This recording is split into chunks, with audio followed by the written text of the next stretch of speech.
Welcome to the Whiskey Vault. Today we're going to talk about truth versus bullshit. It is raining. Also, I'm Daniel Whittington, Chancellor, Wizard Academy, Whiskey Marketing School.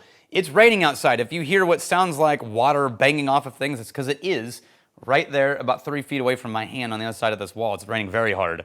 Can't do anything about the weather, have to shoot, so tune it out. I have a theory, a personal theory, about how to tell the difference between truth and bullshit when it comes to interesting, new, innovative ideas. Now, first we're going to talk about truth, and I mean real truth, like fundamental truths that are just real, not like, is that blue? Yes, it's blue. Small truth. I mean big T, capital T. I think when you hear something that is fundamentally true, you have this experience that I call the Sherlock Holmes effect. What I mean is, it feels familiar. Real truth, when you finally hear it, you go, yes, I knew that. Or, yes, of course, that makes sense. Or, yes, I never thought of that, but that makes these other things. I could see how that ties this all together. It feels safe is the wrong word, because sometimes it can be threatening. Or like, oh, what does that mean? But in reality, it is this sort of sense of like, no, I knew that. I know. You're right. Yes, of course. Yeah? And it tends to dovetail with a lot of other observations and things that you've known. And that's how you know you've heard something that's really true. Real truth is not this magnificent revelation out of thin air that blows your mind and changes the world. It's someone going, hey, so here's this thing, and this is the reality of it. And you go, yeah, you're absolutely right. That makes sense. I call it the Sherlock Holmes effect because if you ever read Sherlock Holmes, or if you ever even watched the TV shows of Sherlock Holmes, whether it was Jeremy Brett, one of my favorites, or whether it was Benedict Cumberbatch, there's this thing where someone walks in and he's like, oh, you're a tailor from the west side of London and you came here on a buggy with a broken wheel and your back door is cracked or the lock is broken. And everyone's like, what? And if you read the books, there's always a moment, everyone always says, how did you know? And usually he ignores them because Holmes is an asshole.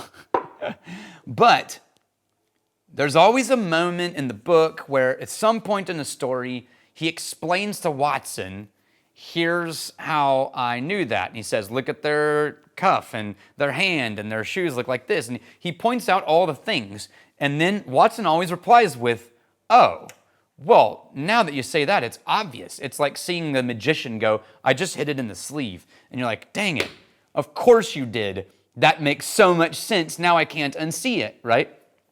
But the magic trick is in seeing it first.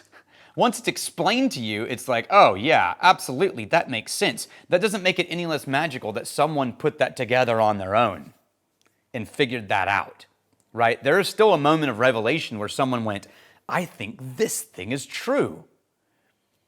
And it's always fun to have that moment where you read something that someone said like that and you go, holy, I think you're right. I think that is the truth. And I think that's a marker of truth. Now I'm going to explain bullshit after we drink this whiskey, and I am not tying those things together. Started with truth, and we're going to have some Casey Jones whiskey. I don't know a ton about the Casey Jones distillery. I don't know where this bottle came from. I'm pretty sure somebody donated it during a vault class, but no one's name was written on it, so if it was you, speak up. But this is a whiskey that you can actually get at stores. Casey Jones, we're doing the wheated bourbon. And first I'm going to tell you the facts about it, and then I'm going to tell you something on why I have actual affection for this distillery that I know nothing about based on, a little bit of internet research on Casey Jones Distillery. Because I do. This is 26.5% bloody butcher corn, 26.5% yellow dent corn, 35% wheat, 12% malted barley. Oh, that nose. Dusty, dark cherry, sort of a almost raspberry berry note that's kind of tangy almost. A soft cream. And a delicate cinnamon note. I like that a lot.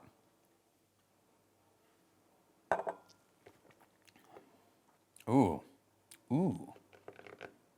That's just well-made whiskey. Hopkinsville, Kentucky. Kentucky proud. 47.5%, 3.11 years aged. Does that mean 3 years and 11 months? Or 0.11 of a year? That's a good question. I don't know the answer to that one. Okay. Yeah, I don't have any other info on that specific bottling. I was trying to look for like a batch number or something, so maybe somebody could tell me. But I don't see a batch number. Anyway, man, that tastes good. Okay, I'll tell you, I went to research this. And you know, you go into those craft websites and they're always like, well, my great-great-great-great-great-great-great-grandfather liked whiskey. And so in his honor, we have opened a distillery of craft and heritage and family spirit. And you're always just like, oh, and it's infuriating because everybody tries to find an excuse to why they opened a distillery instead of just like, I wanted to make whiskey. And so they have to go trace down some obscure regional family history or regional, like, well, if you know, it's like, whatever. Just admit you wanted to make whiskey and let's move on. That, by the way, is a good enough reason. So I start reading the story of Casey Jones, who is an actual person who it turns out was extremely famous for making stills, illegal stills and legal, mostly illegal, but for making small moonshine stills and like perfecting the art of small stills in the hills of Kentucky and all over during Prohibition, highly sought after services made. And so I'm reading the story and I'm thinking to myself, cool story. We're going to end this thing. I'm such a skeptic on these things. We're going to end this story with someone going, so anyway, that's why I named it Casey Jones, but my name is Bill and I used to be a lawyer and now I make whiskey in Casey Jones's honor. And just somebody who's co-opted some cool whiskey story and used it to open a distillery. And I was just waiting for the other shoe to drop because it was a great story about this guy named Casey Jones who was a badass still maker in the hills. And he made his last still in 1967. And then I got to the last paragraph. And it finished with his grandson, Arlen Casey Jones, is following in his footsteps, using the still that his grandfather made. And it is a square still because he made these square copper pot stills that could fit in the bed of a pickup truck. So it was easier to run from the cops and in the bed of a wagon. And so you look at the website, they have a picture of a square copper still. Never seen anything like that. And I immediately went, okay, holy, maybe for the first time in years, I've found a very interesting, obscure family story that is in recent history using equipment close enough in recent history that you're using your grandfather's equipment. I mean, come on. Finally, a reason for family history in the story of a whiskey distillery. It's about damn time. I mean, this is not a new problem. Even in the 1800s, people were buying up other people's whiskey brands and slapping someone's name on it that had nothing to do with their distillery because they used to be connected to whiskey somehow. This is just, it's been that way in the American whiskey history for as long as anyone can remember. And Scottish history for that matter. But that's a cool story. And I really wanted the whiskey to be good so badly.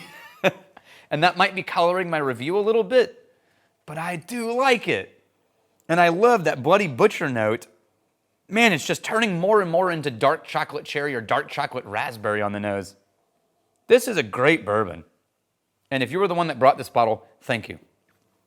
Okay, anyway. A little ranty on that one, but